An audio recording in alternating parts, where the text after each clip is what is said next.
You know, other big story that we are following for you right now is in the West.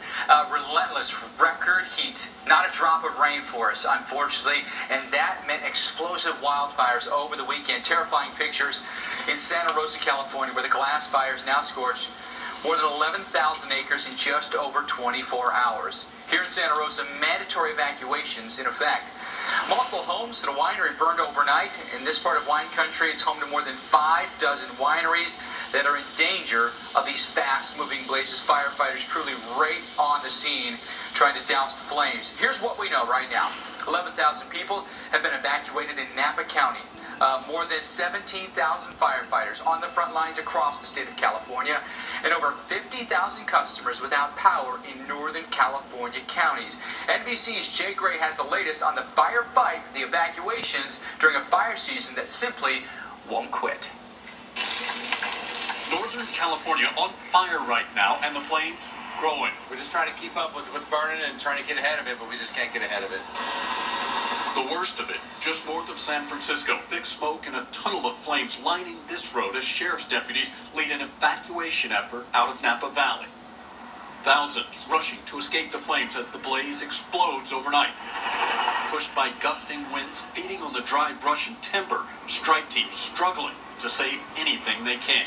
Right now, the focus is continuing on protecting the structures and trying to prevent it from continuing to push to the south.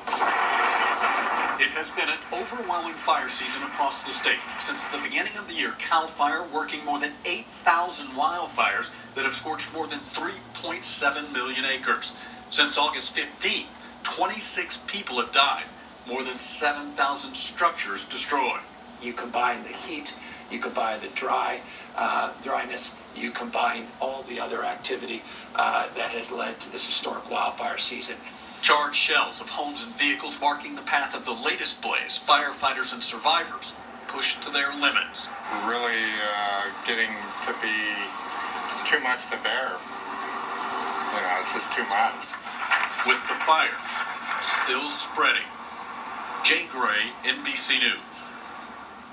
And unfortunately, weather conditions have allowed for more scenes like this. They're not doing the firefighters or just the fact that fires can easily get started. They're not doing it any favors. So we keep fire conditions right because of that. We remain under those fire weather warnings, or red flag warnings, across portions of really north central California, all the way up to the Oregon state line. This includes areas around San Francisco, Modesto, and again, getting all the way up into northern parts of the state. 30-plus mile-per-hour wind gusts, and you notice the wind direction. So headed offshore. That means these winds are downsloping, meaning going from higher to lower elevation. What that allows for is some drying with the winds and warming. So you automatically get warmer and drier with the winds. And of course, we've got dangerous above average temperatures across the area, extremely low relative humidity. So I've mentioned dry, I've mentioned hot, and I've mentioned gusty winds.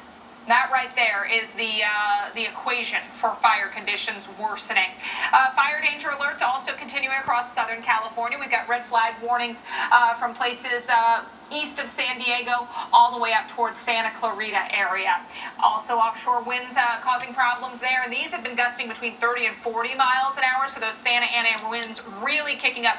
Once we've got that can allow any fire that starts to act erratically, move erratically, and spread very, very quickly. We've got exceptional drought that continues across sections of Nevada and also Utah, but a lot of extreme drought. That's the red. And when we look at the fires, where they are, particularly across California, but really all the West, we've also put the rainfall forecast for the next 7 days on there.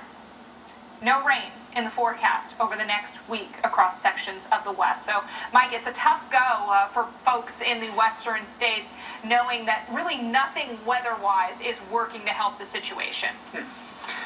You know, and then we turn to those winds. You know, this is the time of year where the really potent offshore winds start to crank up. Where a lot of us are familiar with the phrase Santa Ana wind, right? What that is basically a dominant high pressure across the west here that gives you a clockwise flow and an offshore wind in Southern California in particular here. And that wind can come over the mountains, downslope, and it does that and it compresses. Now, when you compress air like that, you heat it up. Because now you've got a really strong, dry, hot offshore wind, and that can really fan the flames of any, small spark that happens to be out there, and then these fires just grow exponentially, unfortunately. Usually the winds peak in the afternoon, calm a little bit at night, and then peak back again in the afternoon hours. You take a look at where that high pressure sits right now. It's nudged a little bit farther north than a typical Santa Ana, but we're still going to see more of an offshore flow here in California in particular.